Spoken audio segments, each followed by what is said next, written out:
السلام علیکم friends, welcome to my YouTube channel. Friends, میں حاضر ہوں آج ایک نئی کہانی کے ساتھ۔ کہانی کی طرف آگے بڑھنے سے پہلے آپ لوگوں سے چھوٹی سی گزارش ہے، پلیز میرے چینل کو سبسکرائب کر لیں تاکہ ہر آنے والی نئی کہانی آپ کو بآسانی ملتی رہے۔ چلیے بڑھتے ہیں آج کی کہانی کی طرف۔ وقت گزرنے کے ساتھ ساتھ میری عمر بھی گزرتی جا رہی تھی۔ میرے لیے اب رشتے آنا بند ہو چکے تھے، کیونکہ ہمارے گاؤں میں کچھ ایسے قصے مشہور ہو چکے تھے جس کی وجہ سے لوگوں نے ہمارے گاؤں میں رشتے کرنا معیوب سمجھ لیا تھا۔ لیکن ان سب باتوں میں ہمارا کوئی قصور نہیں تھا۔ میرے ماں باپ تو چاہتے تھے کہ ہمارا ہونے والا داماد بہت ہی اچھا اور خوبصورت ہوگا، لیکن بدقسمتی سے اب میرے لیے کوئی بھی رشتہ نہیں آ رہا تھا اور میری عمر بھی بڑھتی جا رہی تھی۔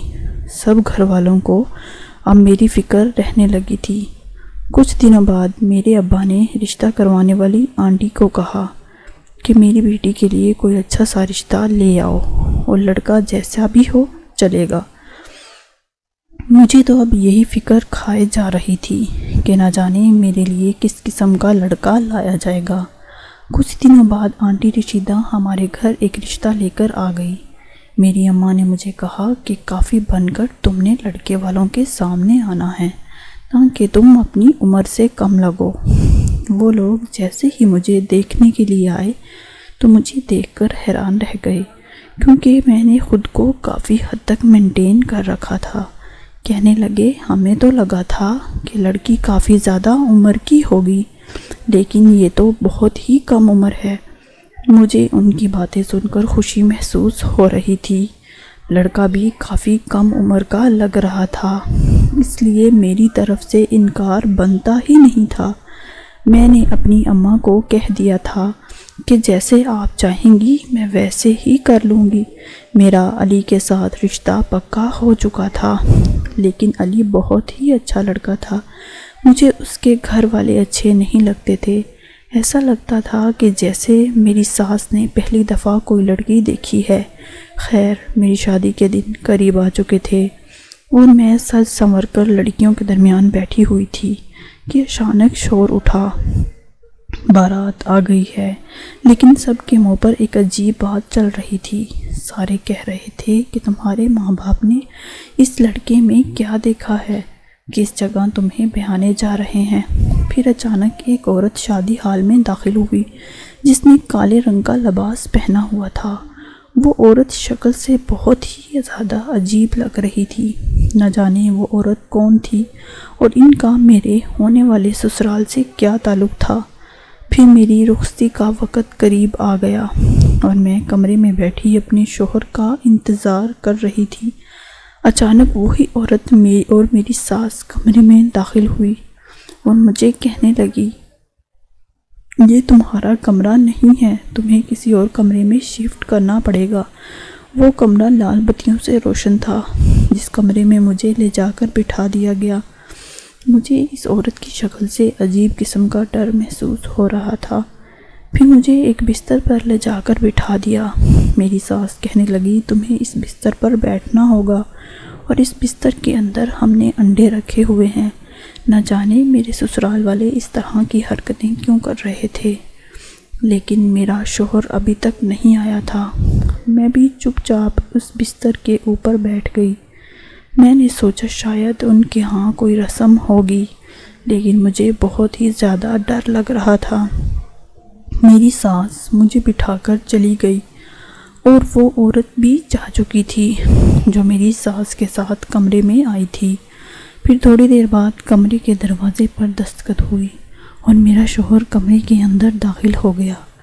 میں نے اس سے کہا، میں آپ کو اتنی دیر سے انتظار کر رہی تھی، آپ کہاں رہ گئے تھے اور یہاں مجھے نہ جانے کس قسم کے بستر پر بٹھا کر چلے گئے ہیں۔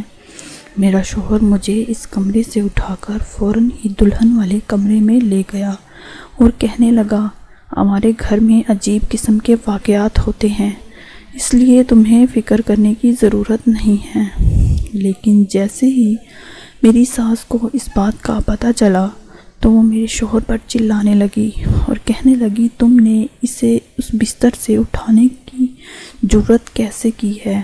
میرا شوہر کہنے لگا میں اس قسم کی فضول باتوں پر یقین نہیں رکھتا۔ میری ساس مجھے کمرے سے باہر لے جانے لگی، لیکن میرے شوہر نے مجھے کمرے سے باہر نہیں جانے دیا۔ میں اس بات سے خوش تھی کہ اللہ نے مجھے اتنا اچھا شوہر دیا ہے۔ میری ساس اس کمرے سے انڈے اٹھا کر لے آئی اور اس نے غصے سے وہ انڈے پھینک دیے۔ میرا شوہر کہنے لگا کہ میں اس قسم کی فرسودہ روایات پر یقین نہیں رکھتا۔ میری ساس مجھے پہلے دن ہی بدچلن کہہ رہی تھی، حالانکہ میری شادی تو ان کے بیٹے سے ہو چکی تھی۔ ان لوگوں کے خیالات میرے بارے میں بہت ہی زیادہ عجیب تھے، لیکن میرا شوہر بہت ہی اچھا تھا۔ میں نے اپنے شوہر سے پوچھنا چاہا کہ میری ساس نے میرے بستروں میں انڈے کیوں رکھے تھے۔ میرا شوہر کہنے لگا چلو میں تمہیں بتاتا ہوں۔ اس رات جو عورت تمہارے کمرے میں آئی تھی وہ کالا جادو کرتی ہے۔ اس نے گاؤں کی ساری عورتوں کو اپنے پیچھے لگا رکھا ہے، اور میری اماں بھی اس کی کافی زیادہ باتیں مانتی ہیں۔ اس نے یہ انڈے تمہارے بستر میں اس لیے رکھے تھے کہ اگر تمہارے بیٹھنے سے انڈوں کا رنگ تبدیل ہو جائے گا تو تم بد کردار ہوگی۔ لیکن مجھے اس قسم کی فضول باتوں پر ذرا بھی یقین نہیں ہے۔ میں نے اپنی اماں کو پہلے ہی بتا دیا تھا کہ میں اپنی بیوی کے ساتھ اس طرح کی کوئی بھی واہیات رسم ادا نہیں کروں گا، لیکن میری اماں نے میری کوئی بھی بات نہیں مانی۔ تمہیں پریشان ہونے کی ضرورت نہیں ہے، میں تمہارے ساتھ ہوں۔ میں نے اس بات کا شکر ادا کیا کہ چلو میرے سسرال والے جیسے بھی تھے، لیکن میرا شوہر بہت ہی اچھا تھا اور وہ اس قسم کی فرسودہ اور توہمات پرست رسموں کو نہیں مانتا تھا۔ میں نے خدا کا شکر ادا کیا کہ قادر مطلق ذات تو خدا کی ہے، اور میرے شوہر نے اپنے گھر والوں کو بھی سختی سے منع کر دیا کہ وہ ہمارے معاملات میں مداخلت مت کریں۔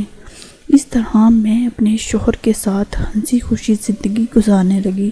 مزید اچھی سٹوریز کے لیے پلیز میرے چینل کو سبسکرائب کریں اور بیل آئیکن کو پریس کرنا مت بھولیے گا، تاکہ ہر آنے والی نئی کہانی آپ کو بآسانی ملتی رہے۔ چلیے ملیں گے نیکسٹ کہانی میں، تب تک کے لیے اللہ حافظ۔